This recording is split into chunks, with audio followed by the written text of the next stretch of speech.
Wow, look at that. It's melting already.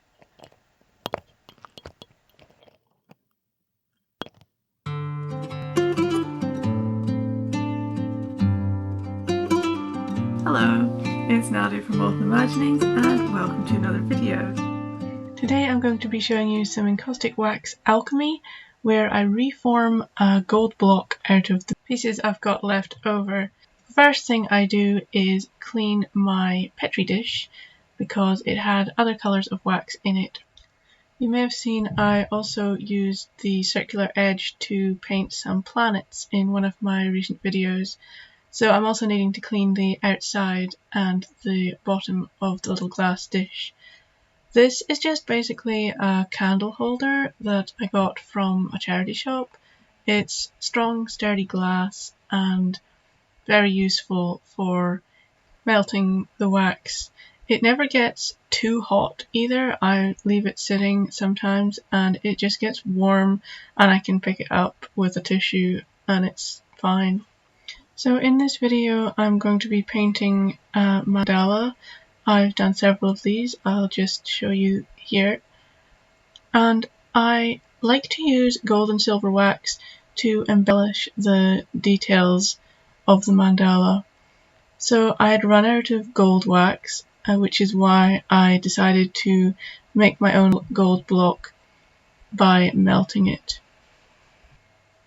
Now you can see that the petri dish is clean and sparkling, all ready to receive the gold pieces, and we shall see what happens.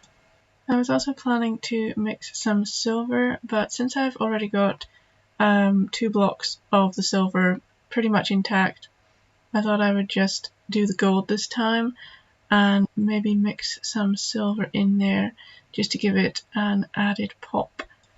These little bits of gold just seem to get everywhere.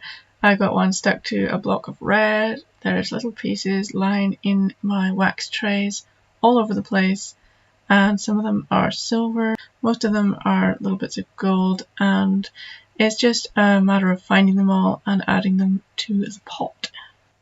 Some people can be concerned that encaustic wax gives off fumes and is a little dangerous. It's actually not in the least dangerous. Whilst I was recording this, my cat was in the room, not anywhere near what I was doing, and I was in the room. I didn't have any ventilation and it was perfectly fine. You should probably have a small amount of ventilation, but sometimes it's just not always practical, especially when someone decides to cut down trees right outside your house. However, I do find the only time I get fumes is when I'm using the iron, and that's just because sometimes wax gets stuck between the metal plate of the iron, and when I turn the heat up it smokes slightly. I started mixing the wax here and it's looking glorious. I hadn't turned the stylus on at this point, I was just using the metal tip to break down some of the larger chunks, and I realised whilst I was mixing that it was getting a little bit clogged on the tip of the stylus, so then I turned it on, and the added heat from the stylus was immediately apparent. It started melting so much quicker and it started to look like liquid gold.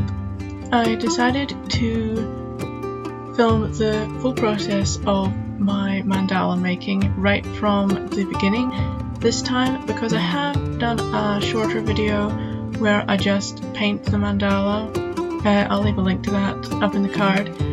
And so I start off by folding the card in half slightly, very slightly, to make a centre mark, and then just draw circles to act as a guideline for where I put the details of my mandala.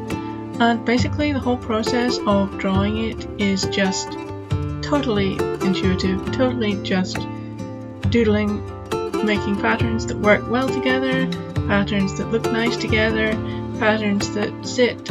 It's like Zentangling. I totally lose myself in it and it is just really good fun to do. I could make mandalas basically forever. In fact, I lost myself in this process so much I went slightly out of frame here. Apologies for that. Now, in order to add the wax, I first have to put a coat of clear wax to seal in the pen, and I was using a fine point Pentel permanent marker for this. I also decided I really wanted to do a gradient or gradation of colour on this mandala, which is something I haven't done before. A nice golden yellow going down to a bright fiery red.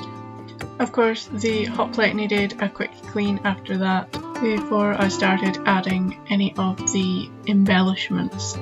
And I do this with the stylus. I'm using the silver wax to start with and going in just over some details, following some lines, following some of the patterns, using the dots and the circles as guides.